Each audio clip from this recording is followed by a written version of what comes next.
Hey kiddies, it's Triple Feature Tuesday once again, and this week we're going to look at the best horror comedies. So bring the kids along, it's good, clean family fun. You know how they say that comedy is just tragedy plus time? Well, in a good horror comedy, time has stopped, and yet emotions keep going. So we're going to look at three movies that I think are the perfect horror comedies. These are three movies in which whenever anything significant happens, you couldn't, honest to God, laugh or be grossed out and horrified. And it really depends on you as a person. There's no wrong answer in these situations, but the movies have been crafted in such a way that you just honestly don't know what you're supposed to do. And so it makes it more interesting for me because it's a completely audience-dependent experience where whatever you get out of it is the kind of person you are and what you would get out of anything. So our menu is going to go in order of increasing. I don't know if I should be laughing right now, but I am. So it's going to be Evil Dead 2, Dead by Dawn, Slither, and An American Werewolf in London. Evil Dead 2, Dead by Dawn. It's interesting for a lot of different reasons, not the least of which, for me, because it comes in the middle of the original Evil Dead trilogy, it is the perfect middle movie, because whereas the first Evil Dead is just a straight gore, horror, exploitation movie, and Army of Darkness is just an over-the-top goofball. Three Stooges meet Jason of the Argonauts. Evil Dead 2, honest to God, is trying to be funny and scary at the same time, and it pulls it off pretty much at every moment. And that's in addition to it being a movie like Robert Rodriguez's Desperado, where it's like, okay, we're sort of gonna remake the movie that put us on the map, but we've got money now, and so technically it moves the story forward, but really it's a remake. Evil Dead 2, if you cut out the prologue, which I recommend for both Evil Dead 2 and Army of Darkness, you can make this like 5 to 6 hour movie of the Evil Dead films if you cut out the opening 5 minutes of both Evil Dead 2 and Army of Darkness, because the sequels literally pick up with the same frame and then keep going as long as you just cut out that prologue. And actually there's some interesting continuity stuff that is consistent, because in the first movie, at the end of the movie, I'm sorry, spoiler alert for a movie that's 30 plus years old. At the end of Evil Dead, Ash saves himself by burning the Necronomicon. And outside of that 5-minute prologue in Evil Dead 2, you never actually see the Necronomicon. The Evil Dead are just out and about from the events of the first film, and the pages that are used to send them back through time are brought to the cabin by the archaeologist lady. What is her name? I know the surname is Nobi. I can never remember her name. It doesn't matter. They're all screaming people. Screaming woman, the smart screaming man, the stupid screaming woman, and the stupid screaming man, in addition to Ash. So picking up literally where the previous film left off, with the Evil Dead flying right into Ash's mouth. Ash is propelled, and then possessed, and then left alone for a while. Then the aforementioned new screaming people show up, and horribleness ensues, and, the day is sort of saved. I mean, as much as Ash ever saves the day. It's both funny and horrific, because especially the first half of the movie, which is Ash stuck in the cabin by himself before all the new people show up, where you watch these creatures, these evil spirits really try to drive Ash nuts, and a lot of it gets really interesting if you're into the character and, watching different versions of horror. But they reanimate his girlfriend, she gets decapitated, she's attacking him, his hand gets possessed, everything is going crazy in the house, and at each point, it could be funny or terrifying, because, I mean, it's funny by the slapstick way that it's happening, with Ash getting doused by geysers of blood, and, when they ran out of red blood, black paint, and other, colors, when he's fighting his hand and showing that, back in the day, Bruce Campbell was an incredible physical actor. The flip is actually him. He can do that here. He used to be able to do that. I don't think he would do it if you paid him to do it right now. At the same time, it is a man losing his mind as the result of the events of the first film, where he had to, dismember all of his friends in self-defense, and now in this one where they're just rubbing it in his face until people show up, and then, the new people.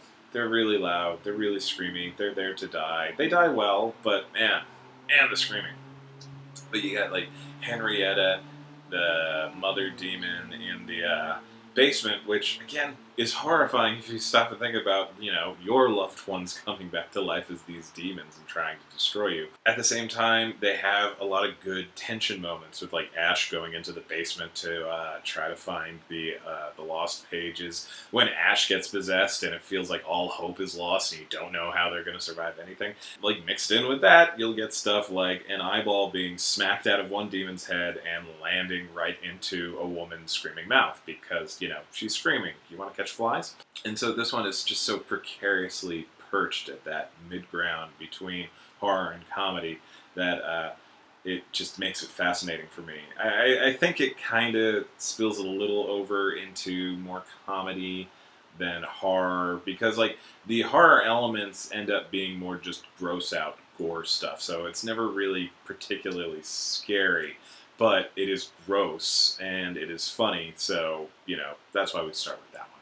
Next up, we have James Gunn's Slither. This is the movie that put him on the map. He had been writing movies before for like Trauma. He co-wrote Tromeo and Juliet, and then I believe he wrote the Scooby-Doo movies, which apparently did well. James Gunn's directorial debut is Slither, which is his homage to several horror movies from the 80s. Not just with the names, but with the whole premise with the alien leech-like things taking over people, turning them into zombie-like stuff, and also, people turning into a big, massive goo, all of the thing, and it's just really gross. It stars Nathan Fillion and Elizabeth Banks.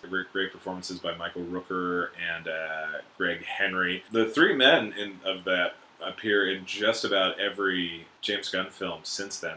All three of them have appearances in the Guardians movies and in Super. So, James Gunn rewards loyalty. It's a shame that Disney doesn't. But the whole movie is about an alien that crashes onto the planet Earth, takes possession of Michael Rooker, and then starts turning into an alien and impregnating people with these leech-like things, which go around turning people into zombies so that they can get food and impregnate more people and make more zombies. And the whole plan is to turn all the living population on the Earth into one giant, massive organism, and then be happy, and then shoot themselves off into the next planet.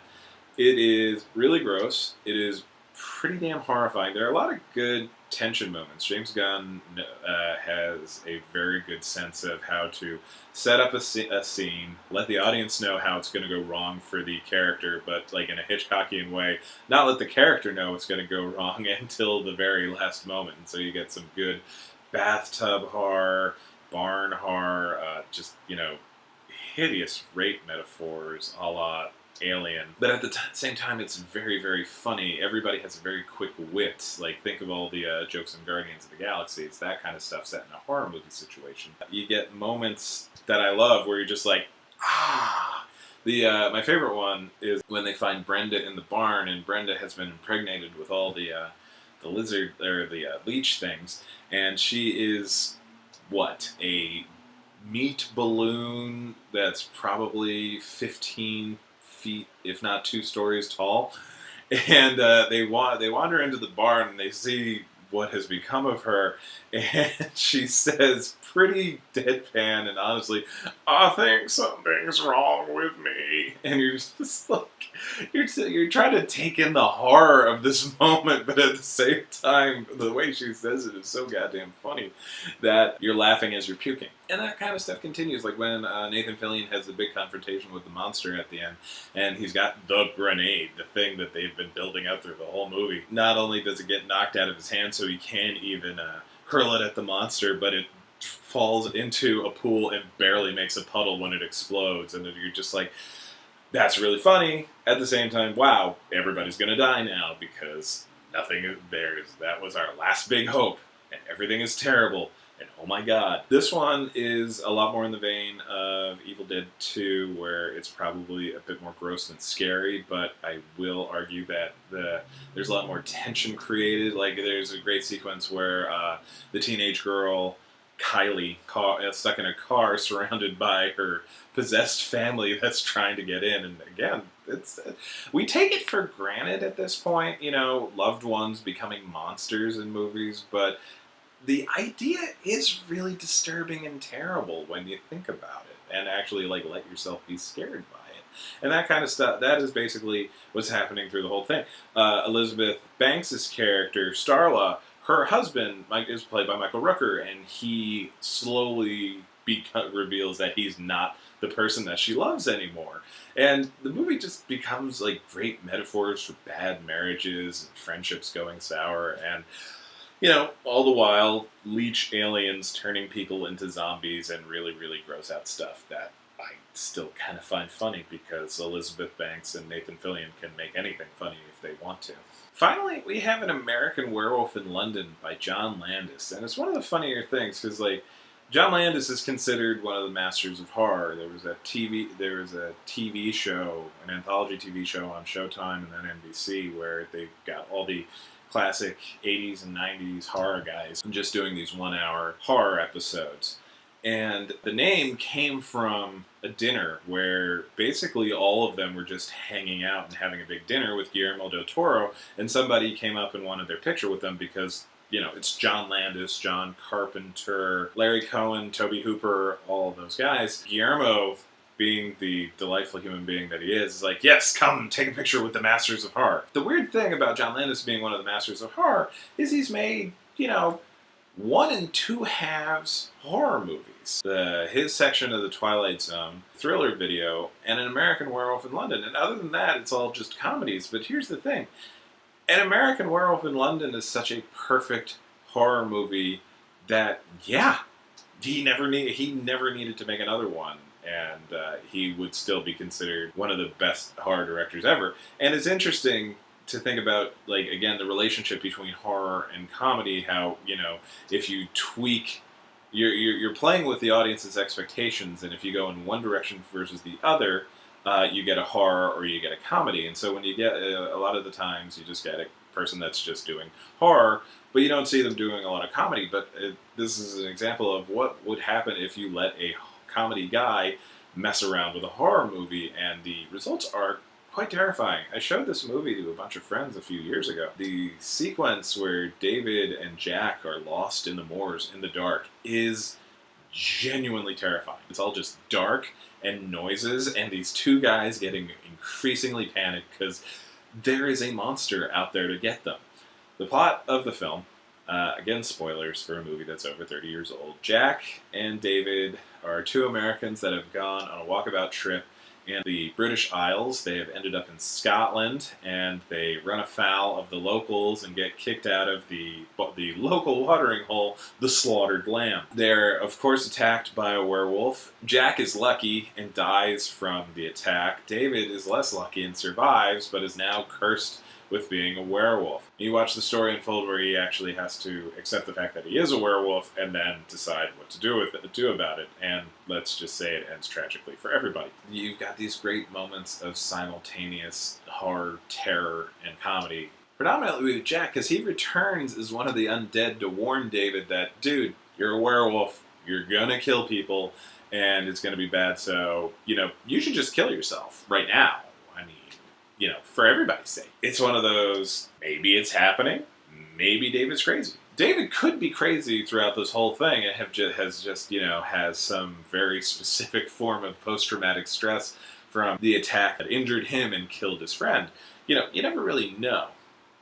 But it's more fun if he's an actual werewolf, and that Jack is actually coming back from the dead. And Jack, you see him get progressive decompose more and more each time he shows up, and you get these, they're chatting like they're buddies, but it's this really disgusting zombie-looking guy who's completely lucid and just saying, giving these dire warnings about what's going to happen. It's really, really disgusting and funny. Where you get other bits where you have the big werewolf transformation, which, guys, if you haven't seen the movie, you should see the movie. If you haven't seen the werewolf transformation, you need to go on YouTube and watch that right now, because it is, to this day, the best on-screen werewolf transformation ever recorded. because it just happens. You just watch this guy go from a bipedal human into a quadrupedal wolf.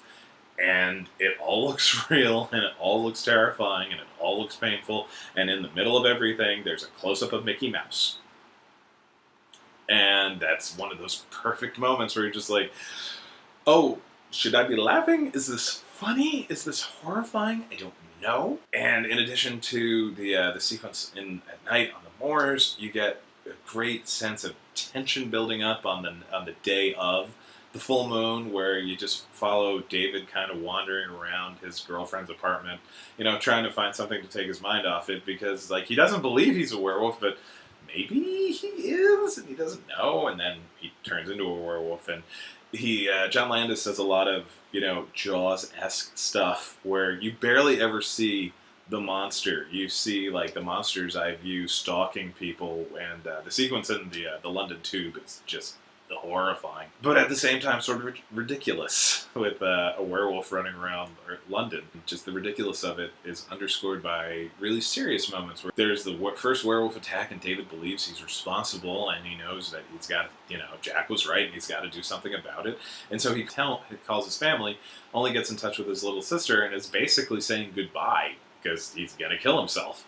And he just can't it's very sad and emotional and not played for jokes at all, and it gets you into it and gets you more invested, and makes it even sillier when he's hiding out in a porno theater waiting to decide what to do about his situation, and talking with Jack and more undead people until everything ends up being horrible for everybody. These are all good horror comedies and also good Halloween movies, because even though there's aliens in Slither, it's really more just a straight zombie monster gross out thing, and so they play really well for Halloween viewing. And I mean, you can't beat demons or werewolves for Halloween. So watch all of these, laugh, or gasp, or both at the same time. Again, there are no wrong answers to any of these movies, and I'll see you guys at the next video.